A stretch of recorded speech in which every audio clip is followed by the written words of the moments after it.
This has been so nice. I think this is more that we've talked more about our bisexuality and our relationship than with most people. Besides therapy, this is this is more talking about it than we ever get to, and this was really nice. Yeah.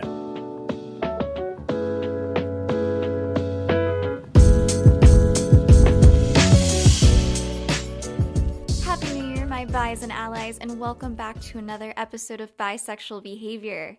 I'm your host, Talia Cass, and I'm super excited to share my first interview I had with a couple.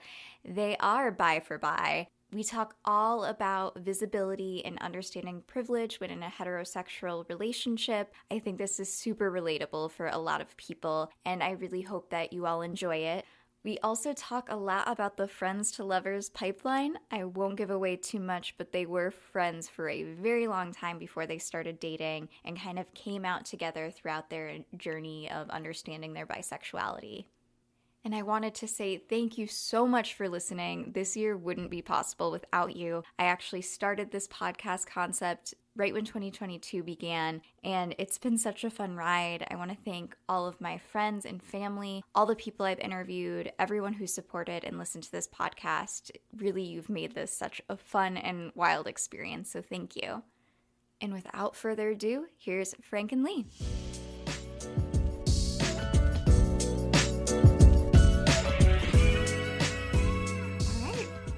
Hi, welcome to Bisexual Behavior. Welcome to my closet. I didn't mention this earlier, but I recorded my closet, so I had to put up a flag to make it look a little legit. So amazing. There's probably been a lot of jokes about you coming out of the closet, but now you're recording in the closet, and exactly in the closet physically right now, but emotionally fully out. So. Exactly. But thank you for joining. As I mentioned before, you're the first couple I've interviewed together, and you're both bisexual, which is like my favorite thing ever. I feel like it's the most beautiful relationship just between two bi people. So we'll talk about that a little bit more. But for the listeners, I actually met Frank. Oh gosh, it was like 8 years ago. We worked together very briefly at like a PR firm, and we both still work in communications. But I was a wee intern at that time. But I have a little bit of an anecdote for you that I don't think you'll remember this. This is like, I don't remember a lot from my experience working there, but I do remember this. And I don't remember what you're like, what is she going to bring up? Jesus. Yeah. Over. This is why I was invited. Exactly. And I've been like waiting to mention this to you, but right. So I don't know what we were talking about, but you were like, oh, do you date women? And I was like, no. And then like, I was just like, oh wait, what did I say that made him think of that? And I'm like, I must have said something really objectively gay, but I have no idea what triggered you to say that. And then I've internalized it ever since, because I was like, that's so bold too. I can't believe I did that. I must have said something extremely gay. Like that's the only thing I can think of. But as I was coming out, I kept thinking back to that and was just like, he saw it. He knew I was gay. And then I saw that you were posting some gay stuff on like Twitter and LinkedIn. And I was like, oh, he must have seen it because he's also queer. And I feel like even before like you're out or whatever, you just kind of like catch that queerness in someone. And I just thought that was the perfect example.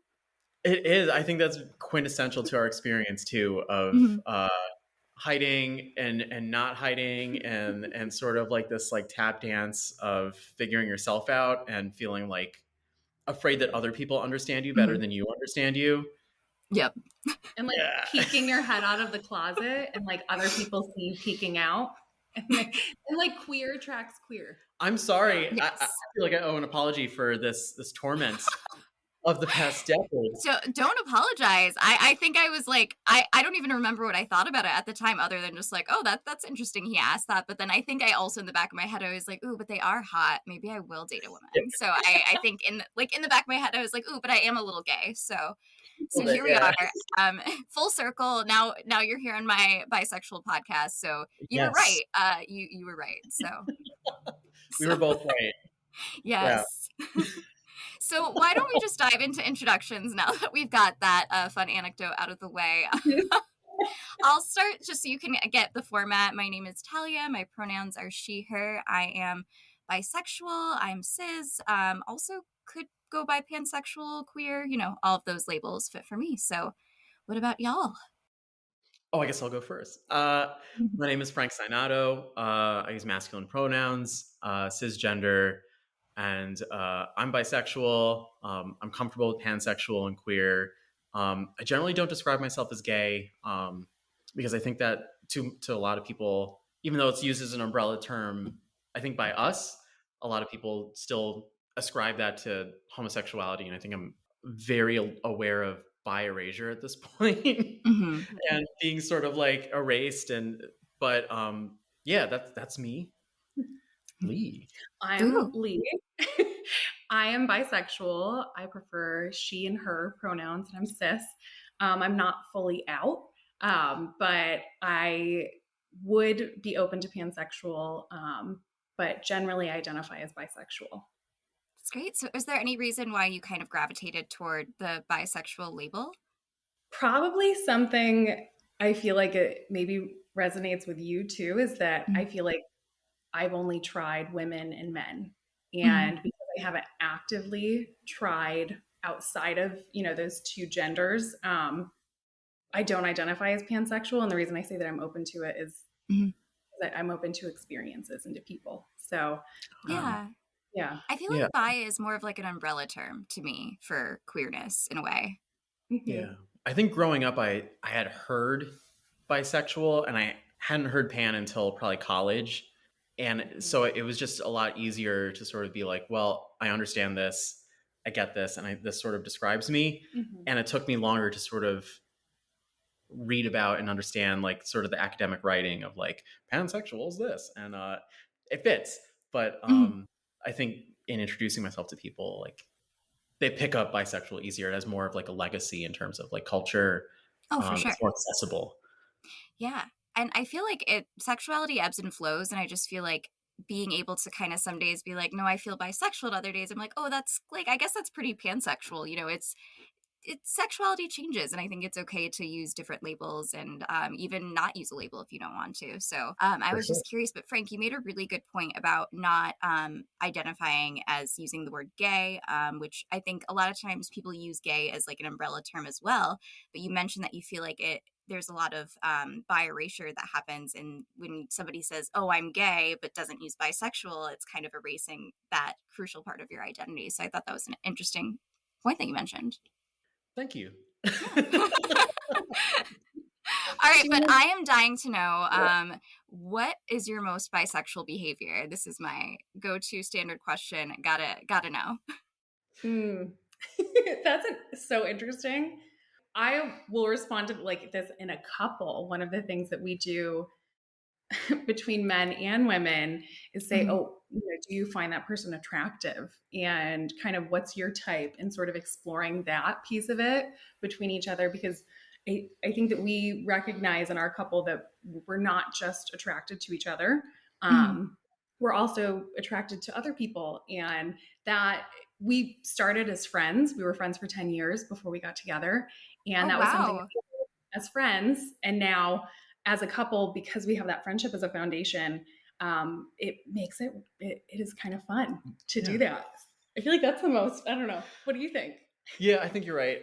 I guess I think more like, I don't know. I guess I think of like, feel this just more like a feeling more than a behavior, but not feeling sort of like queer enough for queer spaces sometimes, but also not feeling like straight enough for like, I don't know, like a Super Bowl party or something, like, I like that answer, honestly. And I actually like your answer too, though, because we're choosing to be in a heterosexual relationship, being out as bi feels a little as if, I don't know, it's hard to explain, but we have a lot of friends who are queer and we see the struggles that they have. And because we're choosing to be in a heterosexual relationship, we naturally don't face a lot of that. And we do still face some of that, especially with our families. But I think it almost feels like, it's hard to wear these colors when I know that we're not having to come out as much as our queer friends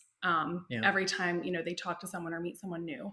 So that, I think that's a piece that feels maybe the least bisexual part of ourselves, or the part that we feel a little, I don't know, But it's almost the most bisexual, because so many bisexuals face that when they do choose to have like that more heterosexual straight passing relationship, is that yes, you have to acknowledge that, you know, there are a lot of privileges that you have in a straight passing relationship, but also at the end of the day, there's still queerness that's a part of you, that's a part of your personality and identity outside of who you're dating, and that can feel kind of lost. So it's like an interesting balance. And it's so funny watching you both talk about that. Like, first of all, you're such a couple, like so supportive, like, oh, that's such a great answer. No, your answer was great. Just such a cute couple over here. Home with me. Yeah. But also at the end of the day, like, you're right. Like, people, you're still attracted to other people when you're in a very committed relationship, whether that's monogamous or polyamorous. Like, there's still going to be attractions to other people, whether you're, you know, going to pursue that or not. And it's like kind of fun, but when you're both queer, or at least one of you is queer, to be like, that girl's really hot, and like kind of like talk about those types of things and be open about it. So it's, Absolutely. I think, yeah, I think it's hard when you're queer and in like a relationship and the other person kind of doesn't let you talk about those, you know, attractions or, you know, feelings for other people. So, and I feel like one of the things that I've experienced in my past relationships is being threatened by my bi-ness, and feeling that because I was bi, it was more likely that I was going to step out of the relationship. And that wasn't with all of my exes. I did have a few that were very supportive, but I also had several that really put a kibosh to my bi-ness and who I really didn't feel comfortable being fully out with. So that's been my experience. I know, I feel like, Talia, you say that you're in a bi relationship too. Is that what I heard? So I'm kind of in like a new thing right now, but it is with a straight man. So that's been, he's been like kind of helping with the podcast too. So he's a very supportive person overall, but it's somebody that I've been friends with for a while. So is he here? No, he's not. Bring him into my closet. No, he's not here currently, but I am like a very queer person. Like, I love queer pop culture. I'm like always talking about queer things. Like, that's a big part of like my personality in general. Like, people in the office make fun of me, like, your personality is being bisexual. But when I'm, you know, dating a man, like, does that go away? Is that still part of who I am? Am I fake? You know, so it's like these things, even though I'm like a proud bisexual person, these things still go in my head. So I feel like when you've been in a long-term committed relationship and have known each other so long, you must have those same feelings. So could you talk a little bit about like those types of challenges you face as like a hetero passing couple? One of the more difficult things in our relationship is not between each other, but I think in facing the outside world, is Frank is very out and very confident and comfortable with being out. With my family, I am not fully out. My parents don't know that I'm bisexual. I did come out to my mother at one point, and that didn't go very well. So one thing I grew up in rural upstate New York, and there isn't really an understanding that bisexuality can exist. So Frank dated a man previously and was in a long-term relationship with him. And my family knew about it because I was friends with him, Frank, for a long time. And it's hard for, you know, family or extended family to really accept that Frank is bisexual and he's not gay. He's not choosing one or the other. So that dichotomy, I do recognize it is really hard to understand unless you have those feelings. But there's only a certain amount of patience that I have with the not understanding that we can both be bisexual and still choose to be with each other. Right. But I 100% hear what you're saying about if I'm with a straight man, where does my bi-ness go in that situation, especially if we're monogamous? And it is really confusing. And it almost feels, I know that I have felt some shame in those relationships and having felt like I was picking the easy way out. And I was like, dating this person to pick the easy way out.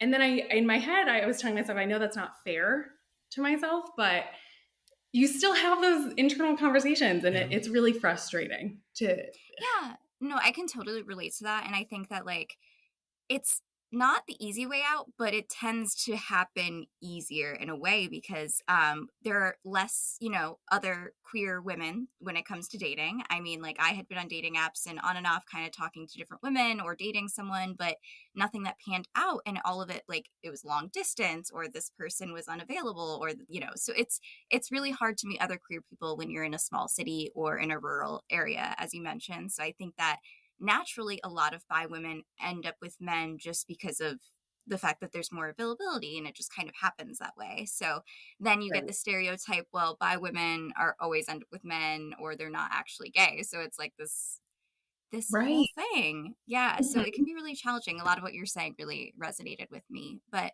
Leigh, you were mentioning that, you aren't fully out. And that's got to be really challenging, I can imagine. But what has your journey been like kind of coming out to yourself? Like how long have you known that you're bi? Oof. Well, I had some inklings when I was a teenager because I had crushes on female friends. Of course. Very interested in women, felt that they were very attractive. And going to college, I realized that not everyone feels that women are super attractive and that men are super attractive. And that was a realization that, so I do have feelings. And I certainly can have feelings for the woman and have had relationships with women. And the process has been slow. I think I was in a relationship for 3 years with a man who didn't accept my biness. And that was before Frank and I got together. And that was very much during some formative years of my life. So I felt like I didn't really get to lean into the biness and I didn't really come out to anyone. And then this summer, I've been much more open with my sisters with my biness and they've been much more accepting about it. But there was an instance that we were with some extended family and I was sort of outed to them. And in that instance, it wasn't by choice that I was outed to them, but I had a panic attack and it felt, so I feel like this was only a few months ago. I feel like I'm very much in the middle of getting comfortable with this. And I think there's just a lot of fear because I have a lot of extended family in, rural areas that I don't want to say that they wouldn't be accepting, but there's this fear that they wouldn't be. And I feel like I'm very much in the middle of sort of coming out. And Frank has really helped me being so much more confident. And Frank being out, especially being on this podcast, I was nervous, but at the same time being with a partner who I really admire that in him. And it's helped me to be out. But it's a journey. Frank is very out. I'm on my way. Well, you're making progress. You're here. So that's all that matters. You're getting there. But it's a journey. And I remember at one point when I was a freshman in college, I had spoken with my mom about the fact that I felt that I was bisexual. And she told me, it's just a trend. Don't tell your father. Oh, boy. And I realized after maybe 10 years that I think it was her that has the issue with it. I don't think my father would. So I haven't approached the topic with no sense. And because I never brought any boyfriends or girlfriends home, it was never a topic. There was a running joke in my family that I was a lesbian. And perpetuated by some extended family. And that was because I never brought any of my significant others home. So I feel like that part of my life, I'm kind of okay keeping from them. But within my friend groups, I'm very out and open because I feel like we were talking about how sort of queer attracts queer and you attract people who are open and allow you to be open. And those friends who have become family are a safe place for us to talk about it. So good. And I think it's so important for everyone to find a safe space to be queer and be open and be out. But it's so challenging when your family isn't supportive. And I'm so sorry that you're experiencing that. But I think a lot of us or, queer people who are listening are kind of in the same boat or have similar challenges with their families. So, but Frank, what about you? What is your coming out journey like? Oh, man. Well, big question. Yeah, no, I feel like I've been like different from the jump. Like, so as a little kid, I like man, I just sucked at sports. Like Same. It's bad. I was like, on the t-ball field, like playing in the dirt and like not like drawing pictures and stuff. And I guess I'm told that like I saw Mikhail Baryshnikov on Sesame Street and was like, I want to do that. And my parents were like, what? So like it was a couple of years, I think, of still doing like sports and stuff, but I was maintained that I wanted to dance. So I was a ballet dancer for a very long time. Oh, wow. And being like, well, I guess when I say very long time, I mean like probably second grade through the beginning of high school. Mm-hmm. And I think doing that, there's a lot of like kids that like once they find out what that is, because kids, but like, you get to like what, fourth grade or something, and people start calling you gay. People start like saying things, but I sort of like, I think developmentally, I didn't really like feel urges for a while. Like I wasn't like really romantically interested in like, I don't know. So it was weird. And then like, you hit puberty and everything. And I did. Explodes. Well, yeah. No, it really does. And I had some like really intense crushes. They were all on women, but there were some like homosexual attractions, for lack of a better word. And it was weird. It was sort of like something that I kind of rationalized, like, well, every straight guy feels this way, and then classic. This is so common. So classic. And and I think that sort of like that yearning kind of builds in you, and like at the same time, like you're, I didn't like change fundamentally as a person. There are still people who are like, you're gay, you just don't know it yet. You need to just have sex with a man, and then you'll like. So that people say all these like things to you, and it's kind of wild that they think it's okay to like just say that to someone. But that's a good point, actually, because I feel like with bisexual men, they're like, you're gay and you're fooling yourself, and with women, they're like, you're straight and just like having fun or going through a phase. Right. And it's patriarchy. I mean, at the end of the day, it's all like 100%. Men are sexually valuable, and that's the top of the food chain.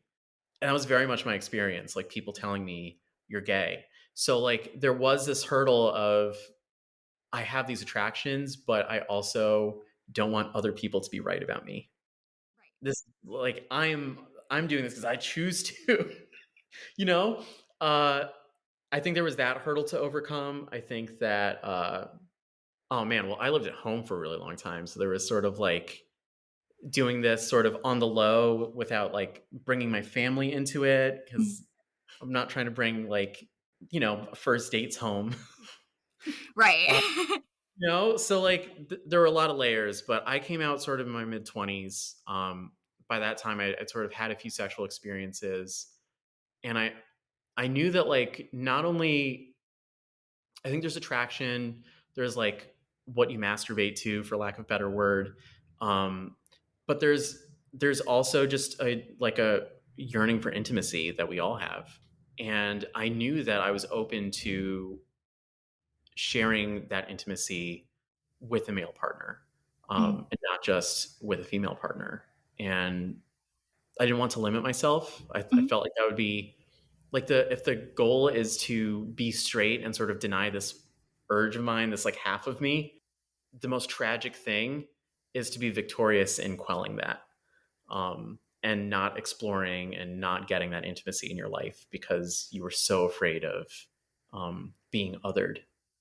Right. So yeah, I came out to my family. I think after years of sort of like defending me when kids would pick on me and call me gay and stuff, I think they did feel a little like they'd been left in the dark, and like maybe they'd been lied to, and that like they were sort of like, do you have a boyfriend right now? And like, what, are you attracted to me? It's like, right. Yeah. Relax. Sort of like invasive, but also like kind of like, I sort of get where they're coming from, but it's also, they're like very weird questions that like, if you just think about it for 2 seconds, I'm not a fundamentally different person, but like, I sort of am,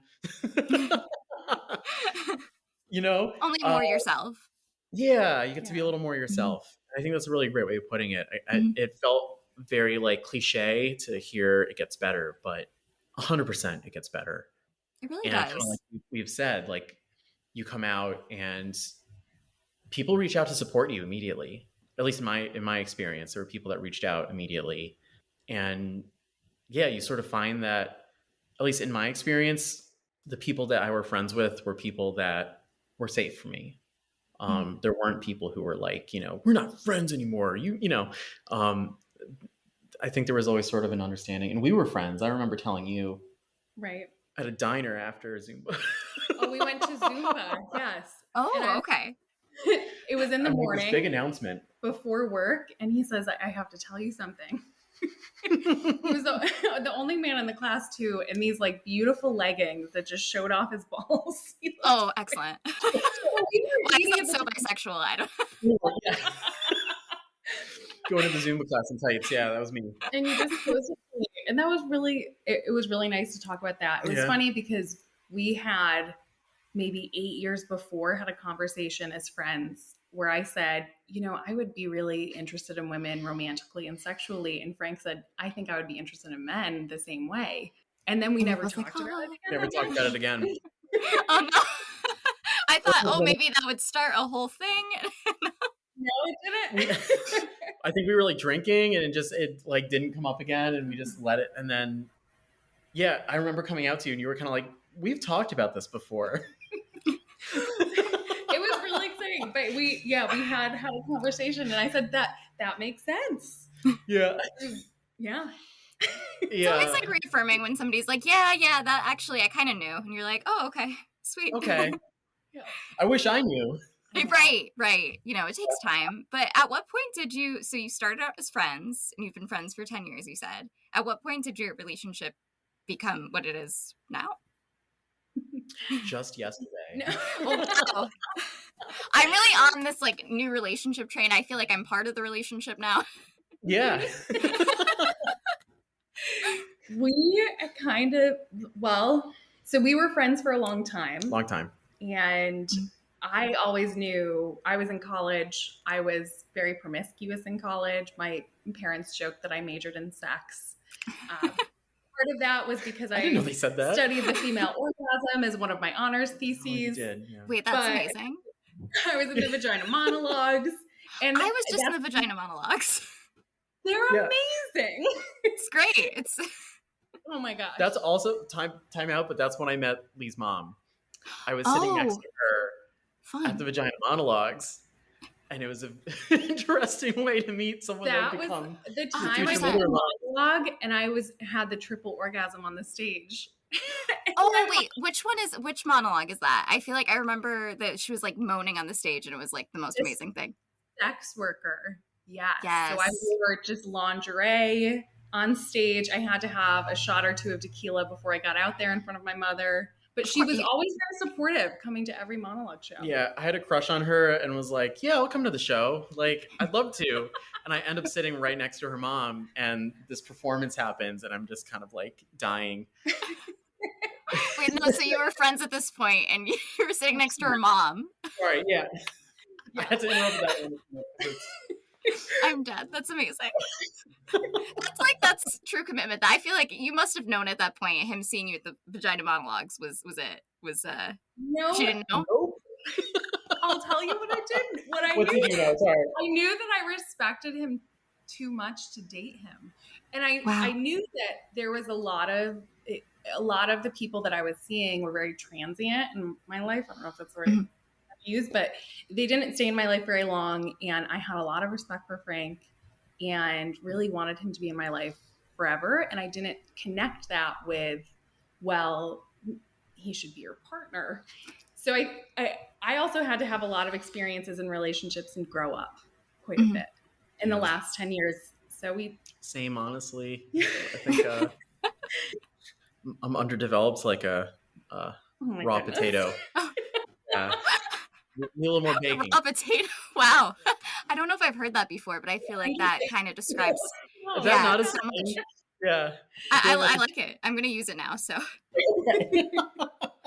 so perfect. I feel like it really is important to build that friendship before you start really dating. And it's kind of nice that you both waited to be in a good place to get to that point. And very similar to me. So the friend that I'm dating now, he actually went to my performance of the Vagina Monologues and by himself.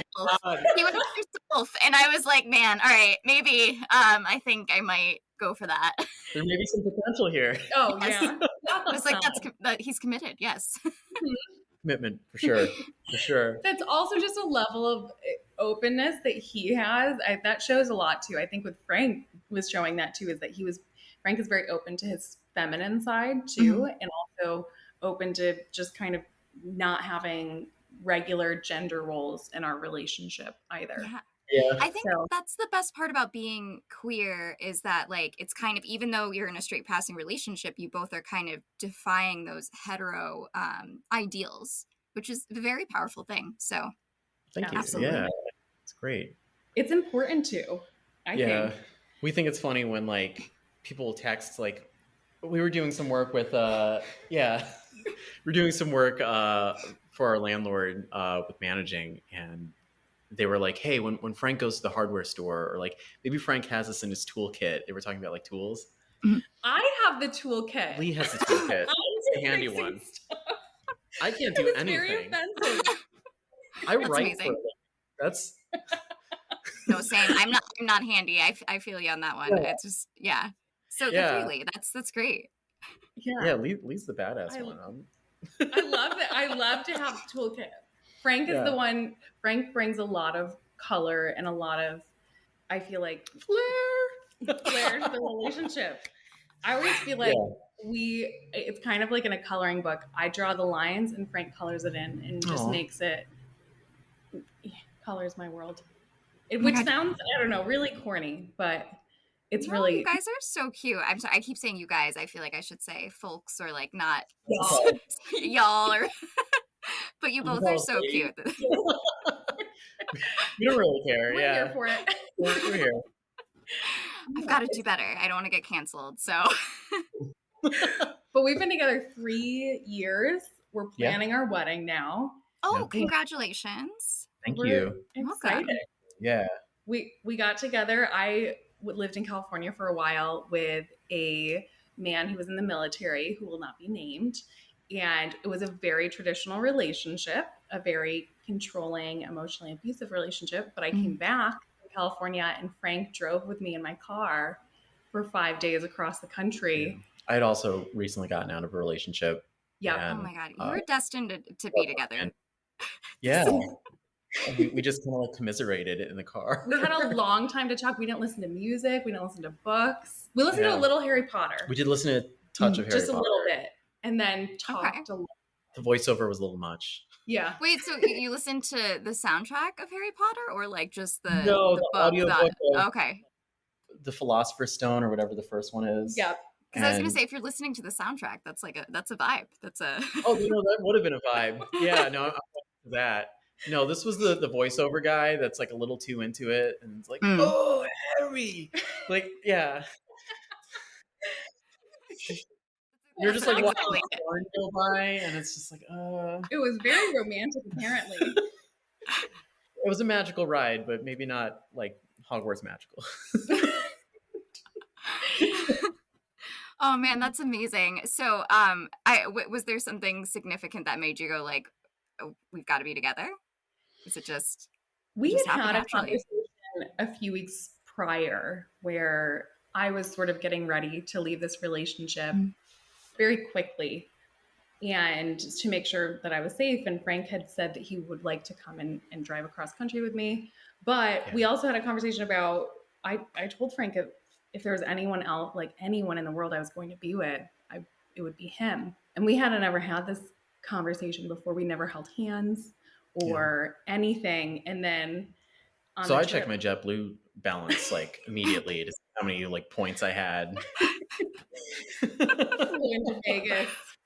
No, I think though that we also were sort of like, well, we're both getting out of relationships. Like we are not going to date like right away, especially if, because I kind of feel the same way about you, but like we can't do this. We need time. I think we needed time to heal. We need time to heal. Oh, sure.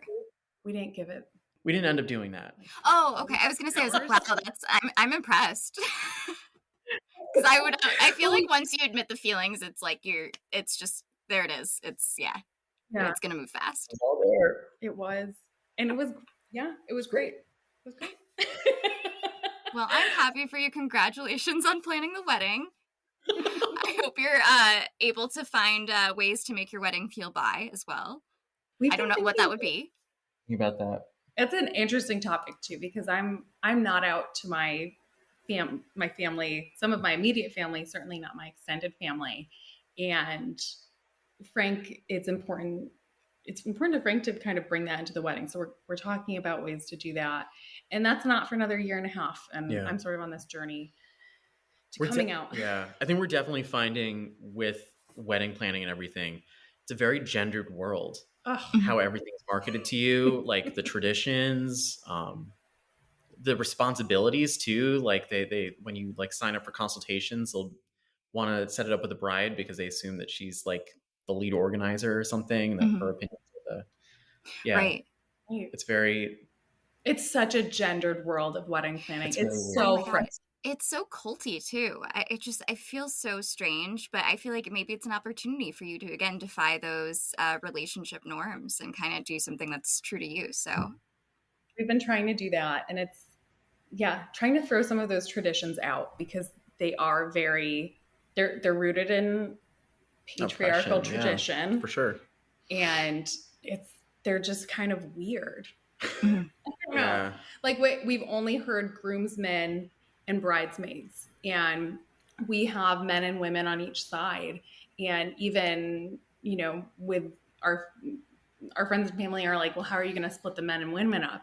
And it's kind of like, well, why do you need to split them up? Why do you have to? That's one thing I always thought was weird. I was like, why can't you have all of your friends be in your wedding party and not just like your female or male friends? Right. It's kind of strange. You just don't, Harry Potter. It's just not one. I'm sorry, but I need to know, what do you identify in a Harry Potter house? It's important. I've got to know what you're... Man. Oh, man. I feel like the hat would put me in Ravenclaw, but Hufflepuff sounds so fun. Gryffindor sounds boring. It does sound boring. Yeah. We're not I'm not very brave. Exactly. Yeah. I always thought probably Ravenclaw. Yeah. Hufflepuff has the nice people in it. Although we'd probably date Slytherins. They seem like fun. To let slither in. Nice. Love it. Hey. How about you?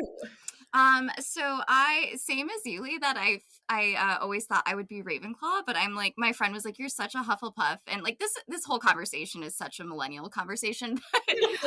Going off the rails. Yeah. So we're really deep diving into some niche discussions, but yes, right. I would identify as a Hufflepuff. I'm definitely a people pleaser, unfortunately. So I feel like that's like a Hufflepuff way to live, but. Yep. But I do want to do a little quick shift and talk a little bit more about, as much as I'd love to talk about Harry Potter, but Frank, you were telling me a little bit about like what you're doing at work. And so you work for the state Senate, which is really cool. I would love to learn more because you were talking about how you like kind of work in the mental health field in a way. So you're part of the committee or you work for the committee there. So I'd love to talk a little bit about, mental health challenges for queer people and kind of how you've learned about that in your job. Yeah, absolutely. So I work for State Senator Samar Brook. Senator Brook is the chair of the Senate Mental Health Committee. And as a result, a lot of our legislation is focused on mental health. And I think it's something that I was aware of when I took the job, but because we all hear about it, I think, but the numbers are pretty staggering.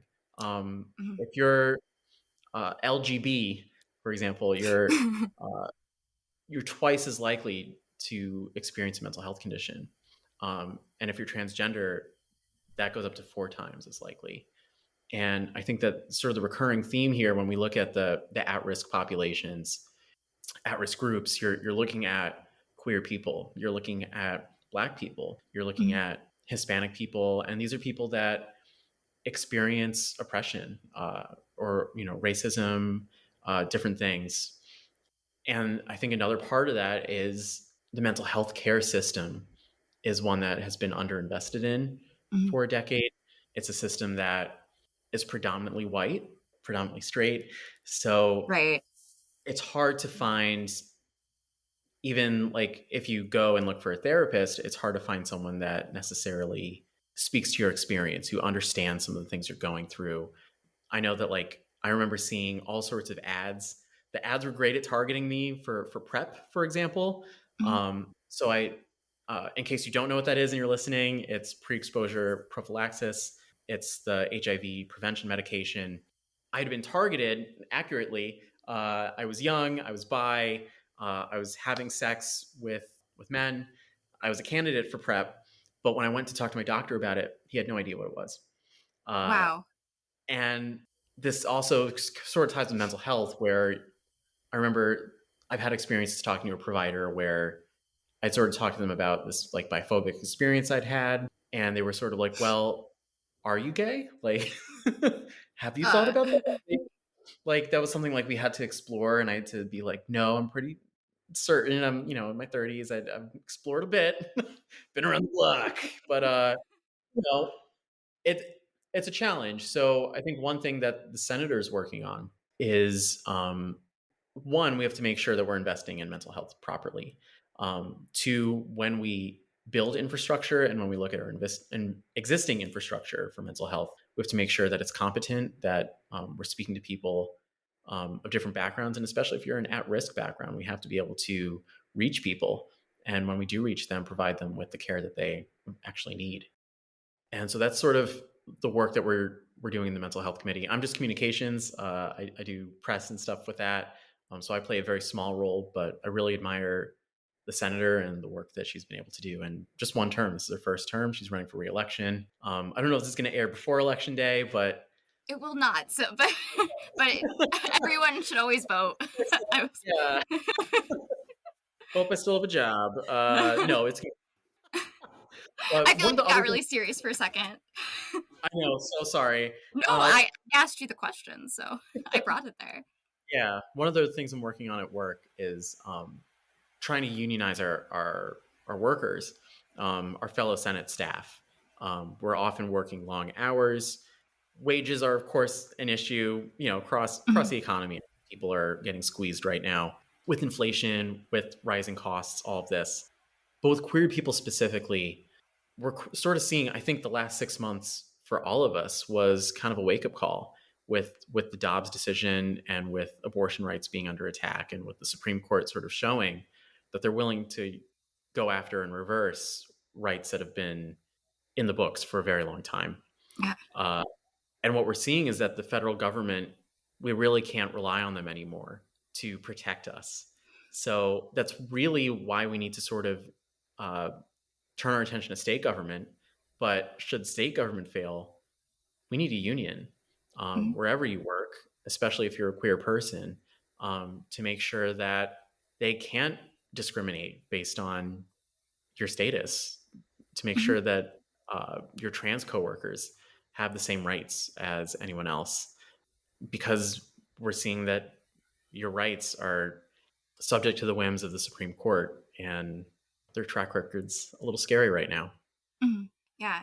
How would you say that people can support those politicians who are working toward making, mental health care and those things more accessible, and protecting the rights of queer people and just people in general in the workplace? Like, what are something that, everyone can do to help?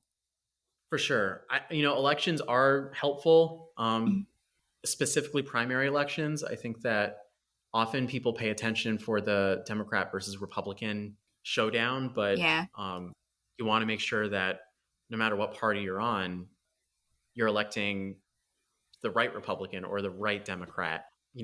I obviously work for a Democrat. I'm always going to advocate that you vote for someone on the left side of the spectrum. Of course. But, this is a very liberal podcast, so.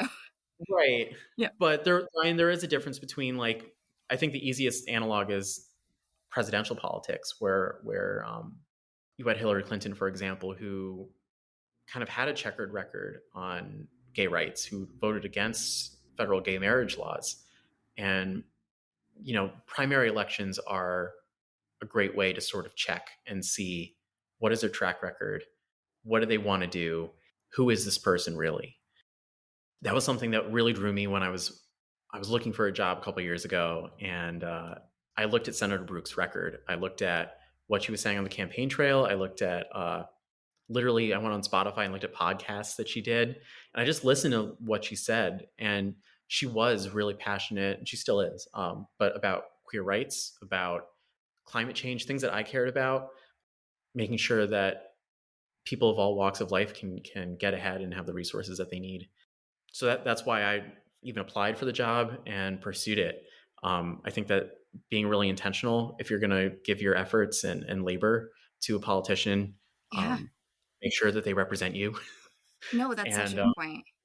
Yeah. And lastly, I do advocate looking into unionizing your workplace, because I am sincere that I don't believe that the federal government will protect your rights as a queer person, and that we really need to take this into our own hands.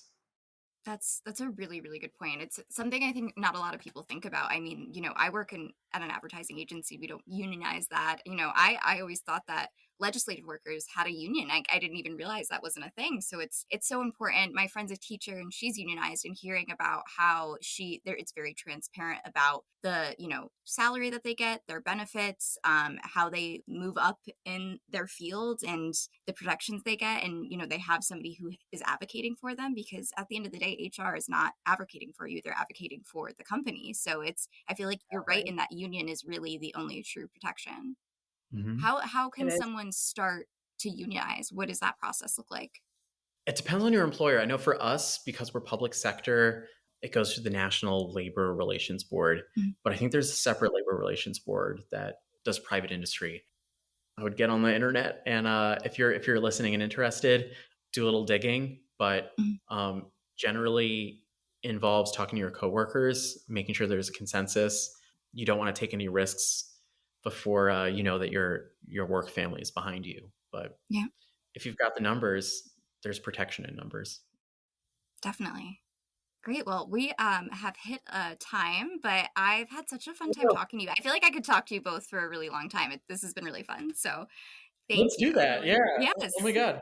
I'm always looking for more queer bi friends. So yeah. Is there anything you'd like to plug? Do you want people to follow you on social media? You know what? I'm going to plug the Bisexual Behavior podcast. Oh, it's wow. Please do. No, but I do think that this is a really valuable resource for baby gays, for example, people who are just coming out. I think it's a valuable resource for people like us who've been out, to hear that other people are going through the same stuff. I wish that this were around when I first came out, and when I first was sort of like wrestling with my identity. And I just really commend you for creating this platform. Oh my gosh, thank you and so having much. these conversations. And no, it just really means a lot. It means a lot to me personally, to be a part of this journey and this story. So thank you.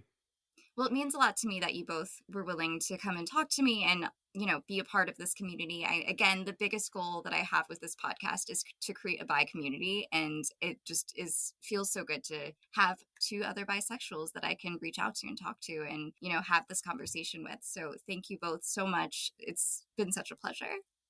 This has been so nice. I think this is more that we've talked more about our bisexuality and our relationship than with most people.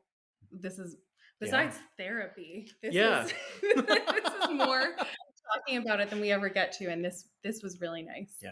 I guess if I were to plug anything, I would plug, if you're able to find resources to seek therapy. Frank and I are in couples therapy. We each have our own therapists. We're really lucky to be able to do that. But being in a bisexual relationship, or being bisexual in a heterosexual relationship, that's something that is really helping us. But not all therapists are equipped to deal with that. We found some that are really we're not equipped to deal with our relationship, and had to find ones kind of specific to us, which is difficult. It was really difficult to find someone, but it definitely helps with these feelings. Or if you can't, find a friend, someone is willing to listen. There are people out there like us that are going through the same things, and hearing your experience, Talia, is so validating. Oh my gosh, sharing your experience is so validating. It's just really, it's so amazing to have this space. And Frank was saying, like, we wish we had this space, 10 years ago or something. Yeah. And just really thankful that there's this space now for us and also for young people that are just can be more comfortable coming out, hopefully. In some places, it seems like generally we're kind of moving towards that. Not everywhere is like that. But yeah, I feel like people are coming out younger and younger, and I'm so happy for them, but I'm also very jealous. Yeah, I know. Definitely a topic worth exploring. I get it. Yeah. Well, we'll say bye. Yes. But not farewell. Yes. Bye for now. Thank you, guys. All right. Thank you. Thank you so much to Frank and Leigh. That was such a fun conversation. I'm really hoping that you all enjoyed it and have a different perspective on, what different couples can look like. As always, you can further the bi agenda by listening, sharing, rating, and reviewing, and subscribing on Apple Podcasts, Spotify, wherever you listen to podcasts. You can also follow us on @bisexualbehavior on Instagram. And if you want to follow me, I'm on Instagram @talia.tatiana. So you can follow me there as well. If you have any questions, you're interested in being interviewed, or, you just want to chat it out, you can email me at bisexualbehaviorpod, POD, @gmail.com. Thank you so much for listening and supporting. We'll see you in another month. And make sure you listen to the new SZA album. If you haven't, SOS is a dream. 10 out of 10. Haven't listened to anything else other than that album. So your homework is to listen to SZA. Okay, bye.